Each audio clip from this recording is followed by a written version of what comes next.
कर्नाटक का चुनाव होने वाला है और कर्नाटक के चुनाव आते ही बीजेपी के नेताओं के वापस से हिंदू और मुसलमान वाली बयानबाजी शुरू हो चुकी है। भारतीय जनता पार्टी के कर्नाटक के पूर्व डिप्टी सीएम और भाजपा नेता एस ईश्वरप्पा ने एक बयान दिया है। उन्होंने कहा है कि अजान की आवाज से होता है सरदर्द, अल्लाह बहरा है क्या, बोले कर्नाटक के पूर्व डिप्टी सीएम। कर्नाटक विधानसभा चुनाव नजदीक आते ही विवादित मुद्दों पर बयानबाजी शुरू हो गई है। मस्जिदों के लाउड स्पीकर और अजान को लेकर कर्नाटक के पूर्व डिप्टी सीएम और भाजपा नेता एस ईश्वरप्पा ने एक बयान दिया है, जिसमें उन्होंने कहा है कि उनकी सरकार आएगी तो यह इस पर रोक लगा देंगे। मतलब ये इनके अजान से जो है इनके सर में दर्द होता है, लेकिन नौजवान जो है वो रोजगार के लिए चिल्ला रहा है। नौजवान बेरोजगारी से करहा रहा है, देश की महंगाई से करहा रहा है, बढ़ती महंगाई से करहा रहा है, लेकिन उसकी आवाज़ इनको सुनाई नहीं देती और उससे इनके कानों में दर्द भी नहीं होता। इन लोगों का एकमात्र उद्देश्य है कि कैसे भी करके और किसी भी प्रकार से हिंदू को मुसलमान से और मुसलमान को हिंदू से लड़ाकर अपनी चुनावी रोटी सेकी जाए।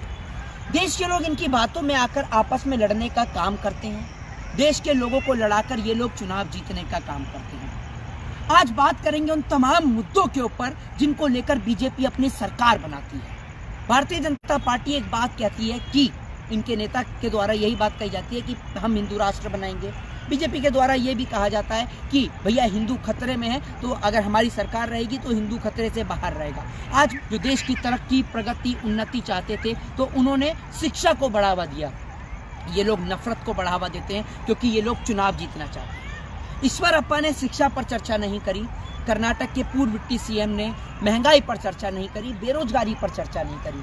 नौजवान देश के आए दिन हर जगह कोने कोने में धरने और प्रदर्शन कर रहे हैं। उनकी आवाज़ से इनके सर में दर्द नहीं होता। सदन के अंदर कार्रवाई को स्थगित कर दिया जाता है। सदन के अंदर बेरोजगारी, महंगाई के मुद्दे उठाने नहीं दिए जाते, क्योंकि सदन के अंदर महंगाई के मुद्दे तो जब उठें जब विपक्ष को सदन के अंदर जाने दिया जाए। विपक्ष के ऊपर सदन के अंदर कुछ ऐसा हो रहा है कि भैया आए दिन तो विपक्ष के आधे से ज़्यादा नेता जो है वो सदन तो पहुंच नहीं पा रहे। कोई सीबीआई की कार्रवाई में बिजी है तो कोई ईडी के यहाँ पर बिजी है, कोई सीबीआई और ईडी से फ्री है तो आईटी और इनकम टैक्स के चक्कर में पड़ा हुआ है, तो कोई आईबी के चक्कर में पड़ा हुआ है। कहने का मतलब ये है कि पूरे एक प्रोपोगेंडे के तहत देश के विपक्ष को बिजी कर दिया गया है इन कामों के अंदर कि आपके ऊपर सीबीआई की रेड होगी, आपके ऊपर ईडी की रेड होगी।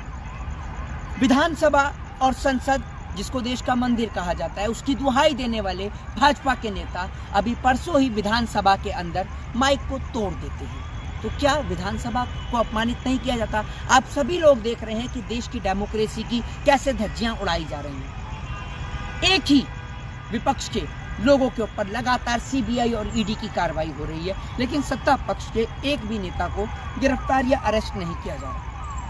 ना उसके ऊपर सीबीआई की कोई कार्रवाई होती है, ना ईडी की कोई कार्रवाई होती है, ना इनकम टैक्स की होती है, ना ईडी की, ना आईबी की, ना आईटी की, किसी की कोई कार्रवाई नहीं होती है, क्योंकि ये लोग राजा हरिश्चंद्र की छठी औलादे हैं। ये इनके ऊपर ना कोई करप्शन के चार्जेस हैं, ना इनके ऊपर कोई अपराध हैं। देश के गृह मंत्री जो हैं वो साधु और महात्मा रहे हैं, आपको पता ही है।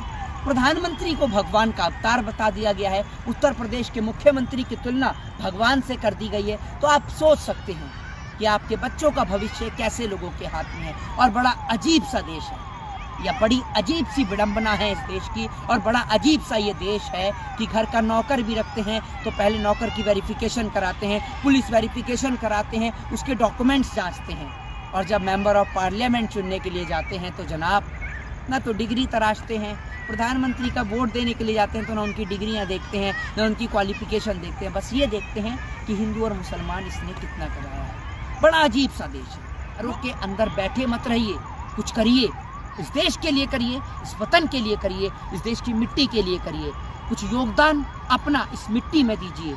ये मिट्टी ऐसी मिट्टी है जिस मिट्टी को जितनी बार मैं नमन करूं उतना कम है।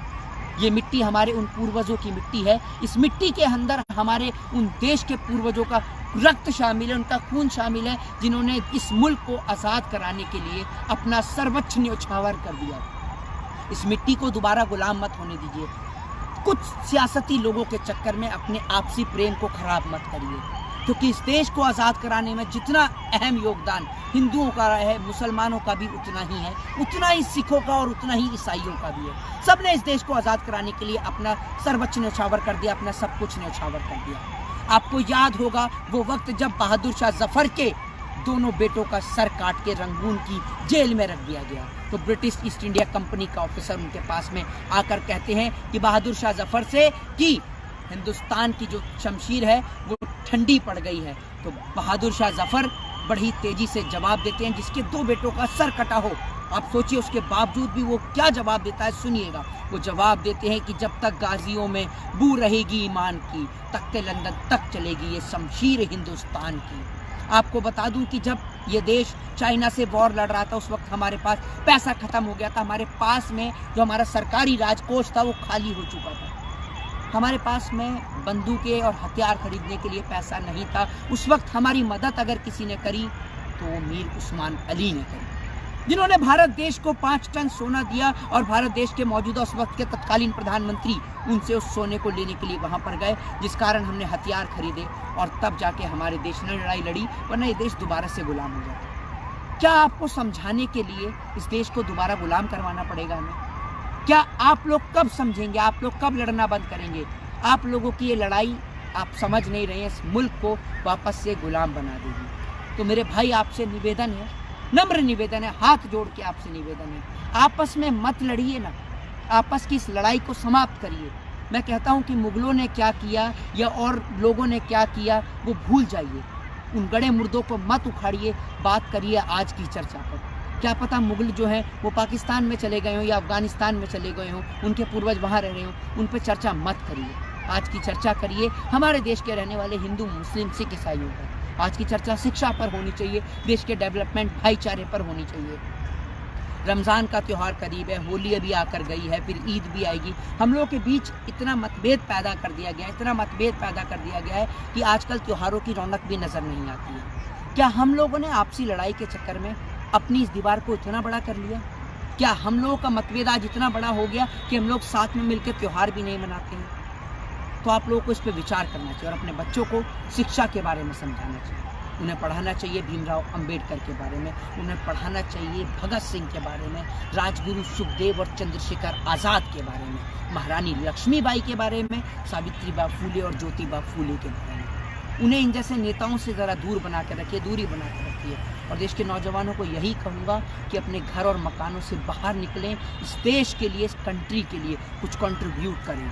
सरकार के द्वारा दिया गया 5 किलो राशन पर जिंदा ना रहें, क्योंकि सरकार आपको मानसिक तौर पर अपंग बनाना चाहती है, आपको अपाहिज बनाना चाहती है। तो सरकार से मानसिक तौर पर अपाहिज और अपंग ना बने, सरकार से रोजगार मांगे, क्योंकि जब आपके पास रोजगार होगा तो आप 50,000 20,000 रुपये की नौकरी करके अपने घर का बिजली का बिल भी दे सकते हैं।